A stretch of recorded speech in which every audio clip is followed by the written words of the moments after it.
ವರ್ಷದ ಕೊನೆಯ ಚಂದ್ರಗ್ರಹಣ. ಈ ವರ್ಷದ ಎರಡನೇ ಚಂದ್ರಗ್ರಹಣ ಇದು.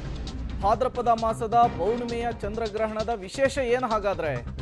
ಈ ವರ್ಷದ ಚಂದ್ರಗ್ರಹಣ ಕುಂಭರಾಶಿಯ ಮೇಲೆ ಯಾವ ರೀತಿಯ ಪರಿಣಾಮವನ್ನು ಬೀರುತ್ತೆ? ಈ ಬಾರಿ ರಾಜಕೀಯವಾಗಿ ಬಹಳ ಎಫೆಕ್ಟ್ ಆಗಲಿದೆ ಅಂತ ಹೇಳಿ, ಗ್ರಹಣದಿಂದ ಮತ್ತಷ್ಟು ಜಲಕಂಟಕ ಹೆಚ್ಚಾಗುವ ಸಂಭವ ಇದೆ ಅಂತ ಹೇಳಿ, ನದಿಗಳು ಕೆರೆಗಳು ಉಕ್ಕಿ ಹರಿದು ಸಮಸ್ಯೆಗಳು ಕೂಡ ಸೃಷ್ಟಿಯಾಗುವಂತಹ ಸಾಧ್ಯತೆ ಇದೆ. ಗವಿಗಂಗಾಧರೇಶ್ವರ ಪ್ರಧಾನ ಅರ್ಚಕರಾದಂತಹ ಸೋಮಸುಂದರ್ ದೀಕ್ಷಿತ್ ಅವರು ಪಬ್ಲಿಕ್ ಟಿವಿ ಜೊತೆಗೆ ಮಾತನಾಡಿ ಈ ಎಲ್ಲ ವಿಚಾರವನ್ನು ಕೂಡ ಮಾತನಾಡಿದ್ದಾರೆ. ಇವತ್ತು ವರ್ಷದ ಕೊನೆಯ ಚಂದ್ರಗ್ರಹಣ. ಗ್ರಹಣ ಅಂದಾಕ್ಷಣ ಜನರಲ್ಲಿಯೂ ಕೂಡ ಒಂದು ರೀತಿಯ ಆತಂಕ ಕೂಡ ಮನೆ ಮಾಡುತ್ತೆ. ಈ ನಿಟ್ಟಿನಲ್ಲಿ ಬೆಂಗಳೂರಿನ ಬಹುತೇಕ ದೇವಾಲಯಗಳು ಕೂಡ ಇವತ್ತು ಮಧ್ಯಾಹ್ನದಿಂದಲೇ ಕ್ಲೋಸ್ ಆಗ್ತಾ ಇದ್ದಾವೆ. ಅದರಲ್ಲೂ ಕೂಡ ಗವಿಗಂಗಾಧರ ದೇವಾಲಯ 11 ಗಂಟೆಗೆ ಕ್ಲೋಸ್ ಆಗ್ತಾ ಇದೆ.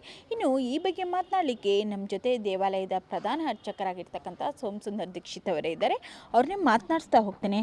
ಗುರುಜಿ, ಈಗ ಚಂದ್ರಗ್ರಹಣ ಹಿನ್ನೆಲೆ ದೇವಾಲಯ ಎಷ್ಟೊತ್ತಿಗೆ ಕ್ಲೋಸ್ ಆಗುತ್ತೆ? ಅದಕ್ಕಿಂತ ಬಿಫೋರ್ ಏನೆಲ್ಲ ಅಭಿಷೇಕಗಳಿದ್ದಾವೆ, ಏನು ಹೇಳ್ತೀರಾ ಭಕ್ತಾದಿಗಳಿಗೆ? ಇವತ್ತು ಪೌರ್ಣಮಾಸ್ಯಾಂ ಪುಣ್ಯಕಾಲೆ ಅಂತ ಹೇಳ್ತೀವಿ. ಪೌರ್ಣಮಿಯ ದಿನ ರಾತ್ರಿ ನಡೆಯುವಂತಹ ಬಹಳ ವಿಶೇಷವಾದ ಚಂದ್ರಗ್ರಹಣ ಇವತ್ತು. ಅದನ್ನು ಸ್ವಾಮಿಗೆ ನಾವು ಬೆಳಗ್ಗೆ 9 ಗಂಟೆಗೆ ಈಗ ಅಭಿಷೇಕ ಶುರು ಮಾಡಿ 11 ಗಂಟೆಗೆ ಕ್ಷೀರ ನೈವೇದ್ಯವನ್ನು ಮಾಡಿ 11 ಗಂಟೆಗೆ ದೇವಸ್ಥಾನ ಕ್ಲೋಸ್ ಮಾಡಿಬಿಡ್ತೀವಿ. ನಮಗೆ ಪೂರ್ಣವಾದ ಸೂತಕದ ಛಾಯೆ ಇರುತ್ತೆ. ಯಾಕೆಂದರೆ ಸ್ವಾಮಿ ದಕ್ಷಿಣಾಭಿಮುಖವಾಗಿದೆ. ಸೂರ್ಯಗ್ರಹಣ ಮತ್ತು ಚಂದ್ರ ಎರಡು ಈಶ್ವರನ ಮೇಲೆ ಬೀಳುವಂಥ ವೈಶಿಷ್ಟ್ಯತೆ ಈ ದೇವಸ್ಥಾನದಲ್ಲಿದೆ. ಸಂಕ್ರಾಂತಿಯ ದಿನ ಸೂರ್ಯ ಪೂಜೆಯ ತದನಂತರನೇ ನಮಗೆ ದಕ್ಷಿಣಾಯನದಿಂದ ಉತ್ತರಾಯಣಕ್ಕೆ ಸೂರ್ಯ ಪ್ರವೇಶ ಮಾಡುವಂಥ ಒಂದು ವೈಶಿಷ್ಟ್ಯತೆ ಕೂಡ ಈ ದೇವಸ್ಥಾನದಲ್ಲಿರೋ ಕಾರಣದಿಂದ ನಾವು 11 ಗಂಟೆಗೇ ನಾವು ಈ ದೇವಸ್ಥಾನನ ಕ್ಲೋಸ್ ಮಾಡ್ತಾಯಿದ್ದೀವಿ. ತದನಂತರ ಸ್ವಾಮಿಯನ್ನು ದರ್ಭಾಬಂಧನದಿಂದ ಬಂಧನ ಮಾಡಿರ್ತೀವಿ.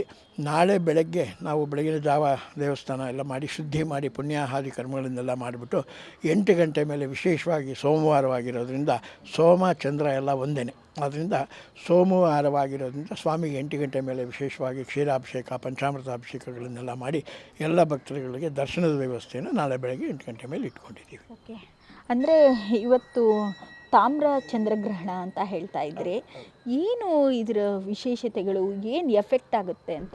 ಈಗ ಸಾಮಾನ್ಯವಾಗಿ ನಿಮ್ಮ ಮಾಧ್ಯಮದವರು ರಕ್ತಚಂದ್ರಗ್ರಹಣ ಅಂತ ಎಲ್ಲರನ್ನೂ ಭಯ ಬೀಳಿಸ್ತಾರೆ. ಅದು ಆ್ಯಕ್ಚುಲಾಗಿ ರಕ್ತಚಂದ್ರಗ್ರಹಣ ಅಲ್ಲ.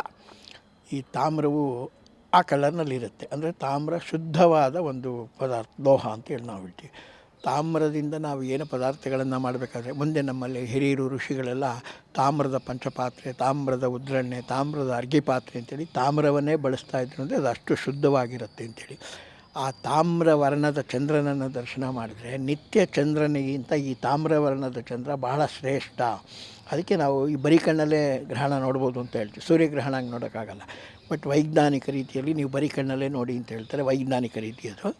ನಮ್ಮ ಶಾಸ್ತ್ರದ ರೀತಿಯಲ್ಲಿ ತಾಮ್ರವರ್ಣವಾಗಿರುವಂತಹ ಚಂದ್ರನನ್ನು ಇವತ್ತು ದರ್ಶನ ಮಾಡಿದರೆ ತಾಮ್ರ ಎಷ್ಟು ಶುದ್ಧವಾದ ಲೋಹವೋ ಅದೇ ರೀತಿ ಎಷ್ಟು ಶುದ್ಧವಾದ ಚಂದ್ರನೋ ನಮ್ಮ ದೇಹ ನಮ್ಮ ಮನಸ್ಸು ಅಷ್ಟೇ ಶುದ್ಧವಾಗತ್ತೆ ಈ ದರ್ಶನದಿಂದ ಅನ್ನೋದಕ್ಕೆ ಇದೊಂದು ಉದಾಹರಣೆ. ಓಕೆ, ಅಂದರೆ ನೀವು ಹೇಳಿದ್ರಿ ಗುರುಜಿ, ಈಗ ಶ್ರೇಷ್ಠವಾಗಿರ್ತಕ್ಕಂಥ ಗ್ರಹಣ ಅಂತಂದು, ಆದರೂ ಕೂಡ ಕೆಲವೊಂದಿಷ್ಟು ಸೂತಕದ ಛಾಯೆ ಇರುತ್ತೆ. ಇಂತಿಷ್ಟೇ ಸಮಯದಲ್ಲಿ ಊಟ ಮಾಡಬೇಕು, ಮಾಡಬಾರ್ದು, ಇನ್ನು ಗರ್ಭಿಣಿಯರಿಗೂ ಕೂಡ ಅಪಾಯ ಅನ್ನುವಂಥ ಸೂಚನೆ ಕೊಟ್ಟಿದ್ದಾರೆ. ಏನು ಹೇಳ್ತೀರಾ? ಈ ಸಾಮಾನ್ಯವಾಗಿ ನಾವು ಉಪವಾಸ ವ್ರತವಾಗಿದ್ದಾಗ ದೇವರ ದರ್ಶನ, ಪೂಜೆ, ತಪ, ಯಜ್ಞ, ಹೋಮ ಇದಕ್ಕೆಲ್ಲ ಏಕಾಗ್ರತೆ ಬರುತ್ತೆ. ನಾವು ಹೊಟ್ಟೆ ತುಂಬ ಊಟ ಮಾಡಿಕೊಂಡು ಜಪ ಮಾಡ್ತೀನಿ ಅಂತ ಕೂತ್ಕೊಂಡ ತಕ್ಷಣ 2 ನಿಮಿಷ ಕಣ್ಮುಚ್ಚಿ ಧ್ಯಾನ ಮಾಡಿದ್ರೆ ಕಣ್ಮುಚ್ಚಿರೋದು ನಿದ್ರಾವಸ್ಥೆಯಾಗಿ ನಮ್ಮನ್ನು ತೊಗೊಂಡೋಗುತ್ತೆ. ಆಗ ನಮಗೆ ಜಪ ಪೂಜೆ ಯಾವುದಕ್ಕೂ ಅವಕಾಶ ಇರೋದಿಲ್ಲ. ಆದ್ದರಿಂದ ಯಾವಾಗ ಜಠರ ಶುದ್ಧವಾಗಿರುತ್ತೆ ಆಗ ನಾವು ಏನು ಸಂಪಾದನೆ ಮಾಡಿದ್ರೂ ಅದು ನಮ್ಮಲ್ಲಿ ನಿಂತ್ಕೊಳ್ಳುತ್ತೆ ಅನ್ನೋ ಉದ್ದೇಶದಿಂದನೇ ತಪಸ್ಸು, ಜಪ, ಹೋಮ, ಪೂಜೆ, ಪುಣ್ಯಾಹ ಇಂಥ ಕಾರ್ಯಗಳನ್ನು ಮಾಡುವಾಗ ನಾವು ಉಪವಾಸ ವ್ರತವನ್ನು ಆಚರಿಸಬೇಕು. ಅದರಲ್ಲಿ ಗ್ರಹಣ ಕಾಲದಲ್ಲಿ ನಾವು ಮಲಮೂತ್ರಾದಿಗಳನ್ನು ವಿಸರ್ಜನೆ ಮಾಡಬಾರ್ದು ಅಂತ ಧರ್ಮಶಾಸ್ತ್ರ ಹೇಳುತ್ತೆ.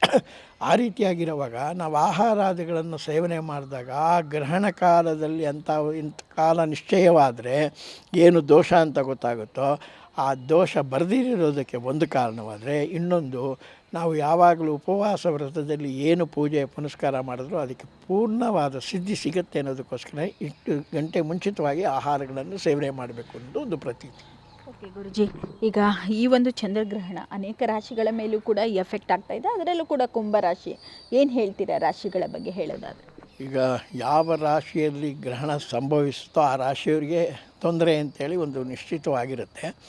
ತೊಂದರೆ ಅನ್ನೋದು ನಾವೇ ಕ್ರಿಯೇಟ್ ಮಾಡ್ಕೊಳ್ಳೋದು. ಅದರಿಂದ ಆ ತೊಂದರೆ ನಮಗೆ ಬರದಿರಲಿ ಅಂತ, ಕ್ರಿಯೇಷನ್ ನಮ್ಗೆ ಆಗದಿರಲಿ ಅಂತೇಳಿ ಆಗೇನು ಕುಂಭರಾಶಿಯವರು ಇದ್ದಾರೆ ಅವರೆಲ್ಲ ರಾತ್ರಿಯಲ್ಲಿ ಸ್ನಾನ ಮಾಡಿ ಆ ಸ್ವಾಮಿ ಮುಂದೆ ಕೂತ್ಕೊಂಡು ಪ್ರಾರ್ಥನೆ ಮಾಡಿ, ಪಾರಾಯಣ ಮಾಡಿ, ಜಪ ಮಾಡಿ, ಪೂಜೆ ಮಾಡಿ, ಏನೋ ಒಂದು ಕಾರ್ಯಕ್ರಮವನ್ನು ಆಚರಿಸ್ಕೊಂಡು ಸೂರ್ಯೋದಯ ನಂತರ ತಾವು ಶುದ್ಧವಾಗಿ ರಾಹುವನ್ನು ಮತ್ತು ಚಂದ್ರನನ್ನು ದರ್ಶನ ಮಾಡಿ, ಇದೆರಡಕ್ಕೂ ಮೂಲಕರ್ತನಾದಂತಹ ಈಶ್ವರನ ದರ್ಶನವನ್ನು ಮಾಡಿದ್ರೆ ನಮ್ಮೆಲ್ಲ ದೋಷಗಳು ನಿವೃತ್ತಿ ಆಗುತ್ತೆ. ಈಗ ತಲೆ ಮೇಲೆ ಬೀಳೋವಂಥ ಕಲ್ಲು ಬಿದ್ದಾಗ ಅದು ನಮ್ಗೆ ತುಂಬ ತೊಂದರೆ ಆಗುತ್ತೆ. ಅದು ತಲೆ ಮೇಲೆ ಬೀಳೋ ಕಲ್ಲು ಕಾಲ ಮೇಲೆ ಬಿದ್ದರೆ ಒಂದು ಸಣ್ಣ ಬ್ಯಾಂಡೇಜ್ ಹಾಕ್ಕೊಂಡು ನಾವು ಬಿಟ್ಬಿಡ್ತೀವಿ.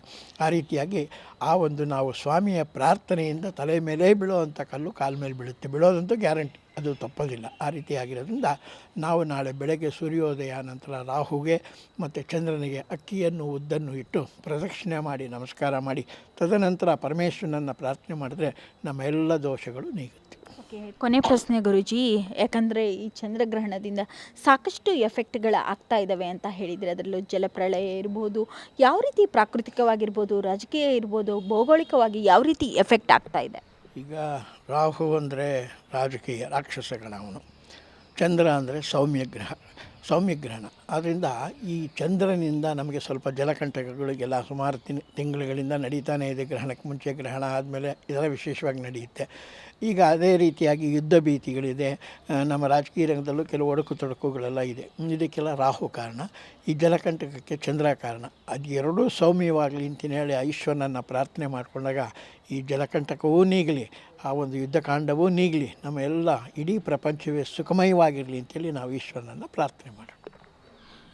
ಇದಿಷ್ಟು ಡಾಕ್ಟರ್ ಸೋಮಸುಂದರ್ ದೀಕ್ಷಿತ್ ಅವರ ಮಾತು. ಕ್ಯಾಮ್ರಾ ಪರ್ಸನ್ ಹನುಮಂತ ಜೊತೆ ಅರುಣಾ, ಪಬ್ಲಿಕ್ ಟಿವಿ, ಬೆಂಗಳೂರು.